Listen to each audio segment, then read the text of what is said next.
살아있는 글쓰기. 내가 글을 쓰겠다고 했을 때 주변에서는 어디 조용한 곳이 필요하지 않겠느냐고 농담을 섞어 건넸다. 나도 그에 동의해서 글을 쓸 공간을 찾아다녔다. 그러나 역설적으로 글쓰기에 필요한 여러 조건을 충족하는 스터디 카페에서 쓴 글에는 누군가를 설득할 힘이 없었다. 그 글은 스터디가 아니라 삶이라는 것을 알았다. 출처 김민섭의 경계인의 시선.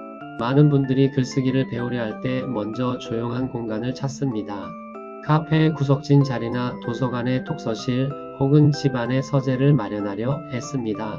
마치 적절한 환경만 갖춰지면 더 좋은 글이 저절로 나올 것처럼 생각하는 경향이 있습니다. 그러나 김민섭 작가가 발견한 것처럼 완벽한 조건 속에서 쓴 글이 오히려 생명력을 잃는 경우가 많습니다. 글은 기술이 아니라 삶의 표현이기 때문입니다. 여러분도 혹시 글쓰기를 위한 완벽한 조건을 찾아 헤매고 계시지는 않으신지 돌아보시기 바랍니다.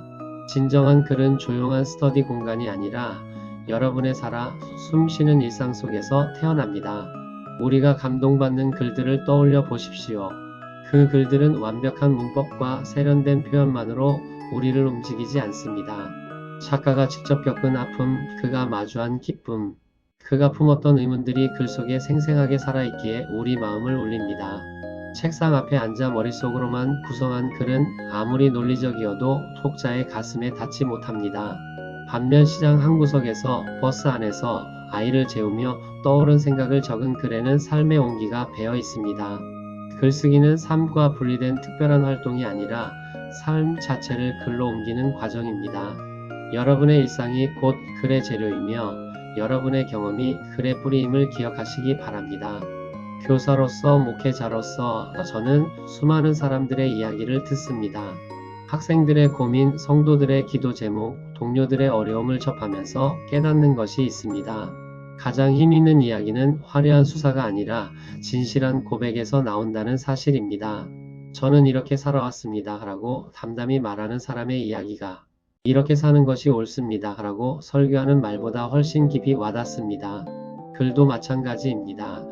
여러분이 실제로 살아낸 이야기, 진짜로 느낀 감정, 정말로 고민한 질문들을 담을 때 비로소 생명력을 얻습니다. 완벽한 환경을 기다리지 마시고 지금 여러분이 서 있는 그 자리에서 시작하시기 바랍니다. 글쓰기를 공부로만 접근하면 자연스럽게 이론과 기법에 집중하게 됩니다. 좋은 글의 구조는 무엇인지, 효과적인 표현법은 무엇인지, 논리적 전개는 어떻게 하는지 배웁니다. 물론 이런 것들도 중요합니다. 그러나 이것만으로는 충분하지 않습니다. 아무리 훌륭한 요리법을 외워도 신선한 재료 없이는 맛있는 음식을 만들 수 없듯이 아무리 뛰어난 글쓰기 기법을 익혀도 진실한 삶의 내용이 없으면 공허한 글만 나옵니다. 여러분의 삶이 풍성해질 때, 여러분의 경험이 깊어질 때 자연스럽게 글도 깊이를 얻게 됩니다. 글쓰기 실력을 키우고 싶다면 먼저 삶을 충실히 살아가시기 바랍니다. 조용한 스터디 카페에서 쓴 글에 힘이 없었던 이유는 무엇일까요? 그곳은 삶이 차단된 공간이었기 때문입니다. 소음도 없고 방해도 없고 사람들의 시선도 없는 완벽한 환경이었지만 동시에 삶의 생동감도 없었습니다. 글은 진공 상태에서 나오지 않습니다. 거리의 소음, 사람들의 대화, 계절의 변화, 일상의 사건들이 모두 글의 자양분이 됩니다. 그 글을 잘 쓰려면 세상과 단절되는 것이 아니라 오히려 세상 속으로 더 깊이 들어가야 합니다. 사람들을 만나고 경험하고 느끼고 생각하는 과정 자체가 글쓰기의 본질입니다. 여러분의 글이 생명력을 얻기를 원하신다면 삶 속으로 더 깊이 뛰어드시기 바랍니다. 예수님께서는 성전 안에만 머무르지 않으셨습니다. 거리로 나가 사람들을 만나시고 병자를 고치시고 죄인과 식사하시고 어린아이들을 축복하셨습니다. 그분의 가르침이 2000년이 지난 지금도 우리 마음을 움직이는 이유는 삶 속에서 우러나온 말씀이었기 때문입니다. 선한 사마리아인의 비유는 단순한 도덕적 교훈이 아니라 당시 유대 사회의 현실을 꿰뚫는 이야기였습니다. 탕자의 비유는 추상적인 용서의 개념이 아니라 실제 아버지의 심정을 담은 이야기였습니다. 우리도 마찬가지입니다. 여러분이 교실에서, 강단에서, 가정에서 직접 겪은 이야기를 나눌 때 사람들의 마음이 움직입니다. 삶에서 우러나온 글을 쓰시기 바랍니다. 많은 분들이 나는 특별한 경험이 없어서 쓸 것이 없다고 말합니다. 그러나 이것은 오해입니다. 모든 사람의 삶은 그 자체로 독특하고 가치 있습니다. 평범한 일상 속에도 글감은 넘쳐납니다. 출근길에 본 풍경, 학생과 나눈 짧은 대화, 가족과 함께한 저녁 식사, 혼자 걷던 골목길의 느낌. 이 모든 것이 글이 될 수 있습니다. 중요한 것은 경험의 크기가 아니라 관찰의 깊이입니다. 같은 풍경을 보아도 어떤 이는 그냥 지나치고 어떤 이는 그 속에서 삶의 의미를 발견합니다. 여러분의 일상을 주의 깊게 살펴보시기 바랍니다. 그 속에 이미 수많은 이야기가 여러분을 기다리고 있습니다.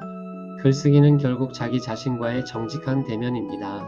무엇을 느꼈는지, 무엇이 기뻤는지, 무엇이 슬펐는지, 무엇이 두려웠는지 솔직하게 들여다보는 과정입니다. 이 과정은 때로 고통스럽습니다. 자신의 약함, 실패, 상처를 마주해야 하기 때문입니다.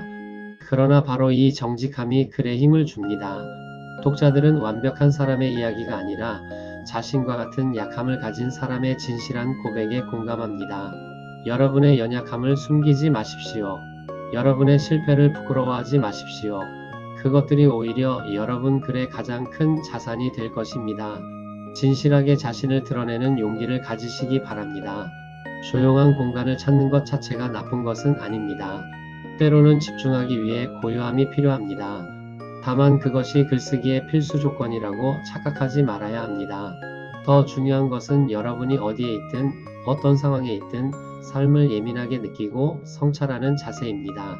지하철 안에서도 시끄러운 식당에서도 아이 우는 소리가 들리는 집에서도 글을 쓸 수 있습니다. 오히려 그런 환경이 더 생생한 글을 만들어내기도 합니다. 완벽한 조건을 기다리지 마시고 지금 이 순간부터 여러분의 삶을 글로 옮기시기 바랍니다. 글은 특별한 곳이 아니라 바로 여러분이 서 있는 그 자리에서 시작됩니다. 글쓰기는 기술이 아니라 삶의 방식입니다.